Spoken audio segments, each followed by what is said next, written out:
Myron Golden has been running his Make More Offers challenge again and again.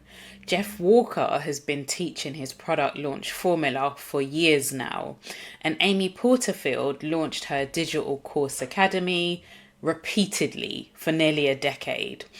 And what has struck me is that these people aren't waking up every few months wondering, what should I create that's new? What should I create next?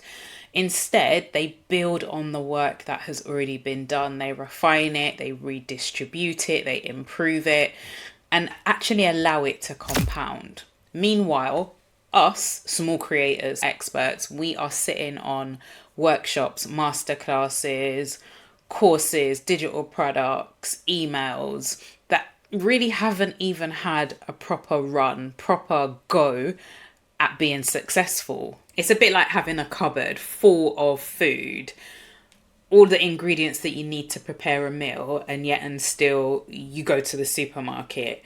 Or it's like having your wardrobe filled with every item of clothing, every pair of shoes that you could ever desire. But because you don't look in the wardrobe, you find yourself online shopping or going out to your nearest mall. And us business owners can be exactly the same when it comes to content. We don't take the time to look at the assets that we already have before we decide we need to create something new. So today I want to test something. Instead of creating another new asset, I want to find out whether or not it's possible to reuse what I've already created to actually add value to different areas of my business. And I'm excited to show you the process to take you along on the journey with me. Before we get into that, there is a question that's niggling in my mind, and I kind of need to process as we commence this work. Is this real leverage, or am I about to just create 5 extra jobs for myself and call it repurposing? What I'm going to do to make sure that this is a scientific experiment, I want to track the time. I want to make sure that I know how much time I've invested into this process, what it actually produces, and what the commercial outcomes of this exercise actually give to me. Because if this takes me 2 days, causes me a load of stress, and makes me question why I even began, then I wouldn't call that leverage. If you're new here, I'm Chelena. I am on a journey of creating 100 long form videos on YouTube. I started after my 46th birthday. You can check out the playlist with the previous episodes. And if you have been following along, welcome back. I'm glad that you're here. So I'm going to be showing you the process that I go through, how I select the assets, the content pieces that I'm going to essentially repurpose so that they get a longer shelf life and can actually achieve what they were created for. When I speak to experts and they say they struggle to come up with ideas, I generally don't think that it's an ideas problem. In fact, most experts have probably more ideas than they have time for. Creating something new feels productive. You get that buzz, that kind of lift of energy that you're creating something new. It's exciting to say, I've got a new workshop, I've got a new lead magnet, or I've created a new program. Going back to something that you created 6 months, 9 months ago isn't as sexy, isn't as exciting. But new doesn't always mean valuable. Maybe the experts that are struggling with this, as I've said, don't have an ideation problem. It is an extraction problem. And what do I mean by extraction? So going back into the assets you've created to extract frameworks, to extract elements that can be repurposed that would stand alone on their own, to extract elements that you could put into other formats. And I've been guilty. I've said on this journey, I overcreate. Sometimes I'm, coming up with new ideas hourly, it feels like. But when I do remember that I've got these assets that I can leverage, I do something that I like to call shopping my content. So when I'm doing this process, the first thing that I need to do is to choose an asset that's actually worth putting back to work. So I'm not just repurposing something because it exists. I'm looking for something that has a clear idea, there's a useful framework, there's a strong story that I can extract and retell, there's a strong teaching point. Most importantly, it connects with the work that I'm doing now, the offers that I'm making now. So I essentially ask myself before I start to create something new, is this something that I've taught already? Is there a workshop? Is there a resource, a live? Is there a newsletter? Maybe a client conversation or a framework that I can lay my hands on? The difference now is that I don't want to do this occasionally. If Project Freedom 46 is really about creating freedom, more room, more space, I need my existing content to do more than just one job. It needs to serve multiple different purposes and become a part of my normal operations day to day. So this is a checklist that I use to extract my thinking from a particular piece of content or an asset.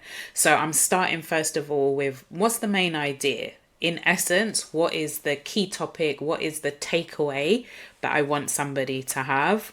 I want to know, are there any kind of standalone insights that if I extracted them from that longer piece of content, would it still make sense? I'm looking for any frameworks, any processes, any lists, any models that I could share in another format. Do they exist in this particular piece of content? Then I'm looking for any human stories. Stories make what you share memorable. So I'm going through the content to extract any stories. And then the final thing is around the commercial connection. In essence, for anyone to pay you for something, there has to be some kind of transformation. So what does it help them to either achieve, or what does it save them from, avoid them having to do? What commercial connection can I make? Now, once I've gone through this checklist and I've got the raw material, I can actually make a decision as to what format each of these elements actually need to take up. So do they need to become a carousel? Is this great for a short form piece of content? Is this good for a podcast episode? This checklist essentially helps me to decide on the format. Now, this is where I think the majority of people get repurposing wrong. They rush straight away from a particular asset. So take a long form video, a YouTube video, for example, and instantly what they think is, oh, well, let's just chop that up into short form videos. Let's extract the audio and make that a podcast. Let's take sound bites and create a carousel. But before you get to any of that, before you get to the format, what you need to do is pause and to actually think about extracting the thinking from the asset. All right, so I'm inside one of the videos from a live program that I delivered. What I'm going to do is copy the transcript, and then I'm going to head over, did that copy? Yes, then I'm going to head over to ChatGPT, and I am going to paste in, first of all, the transcript, and then I'm going to prompt ChatGPT, telling it to use the transcript as well as my checklist in order to help me to extract the ideas from that main piece of content. So ChatGPT is not creating new content, it's using what I've already created. It's just helping me to extract the ideas and to decide on the formats that would be best suitable for that particular piece of content. If you want access to the prompt, I'll drop the details below for how you can get hold of that. So let me drop the prompt in. The transcript has already been pasted, and then I'm going to submit that. All right, so it's having a think about it. Come on, chat, we've got company. All right, so it's given me a table. Essentially, it's pulled out the main idea, the timestamp, why it's valuable, the best format, and then business objectives. So we can see here, for example, it's telling me what would be good to repurpose into YouTube shorts or reels. So I've got here, don't pitch slap, build points of connection. So it says it's a useful sales principle. and it's told me the exact section where I have said that. So I could then take the replay, I could load that into Descript, I could load that into Riverside, I could load that into Opus Clips, any number of the ones that create short form content, to then extract that section, add some captions, and start to upload that onto the various platforms. And essentially, this was what I wanted to test. I didn't just want to ask how many content pieces could I get from that one transcript. Instead, I wanted to know what job does the main idea, actually need to do in my business. For example, a YouTube video is doing the discovery and the authority building. A short clip, for example, that's going to help with reach. A LinkedIn carousel may go on to generate conversation, or it could help with lead generation. And creating an asset inside of the LinkedIn Strategy Lab, going deeper into a particular area from that transcript, is going to help with retention. It's going to help to create recurring revenue inside of the lab. So essentially, it's the same intellectual property, just different commercial jobs. That's what this has been able to afford me. When we boil it down, I'm not trying to make 5 different content pieces. What I'm trying to do is to take one idea and turn that into 5 useful jobs. So this is a new system I'm testing. Do I know whether this is going to consume 2 or 3 of my days? I don't know. I'm going to test this. And if you'd like me to do a follow-up video, comment repurpose in the chat so I know whether or not you guys are interested.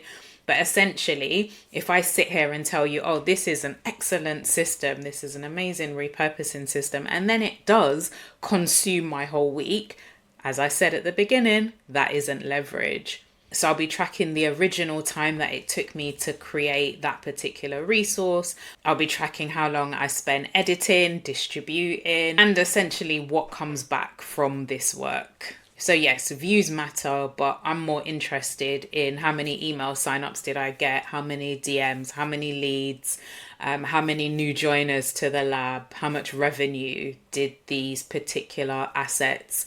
And there's various ways, and I'll share that in a follow-up video. There's various ways that you can track the return on a particular post or a particular asset. I really hope that you found this helpful. If you want to get your hands on that prompt, check out the details below in the description box. Go ahead and subscribe if you haven't, and turn the notification bell on so that you know when my daily video has gone live. I look forward to seeing you tomorrow.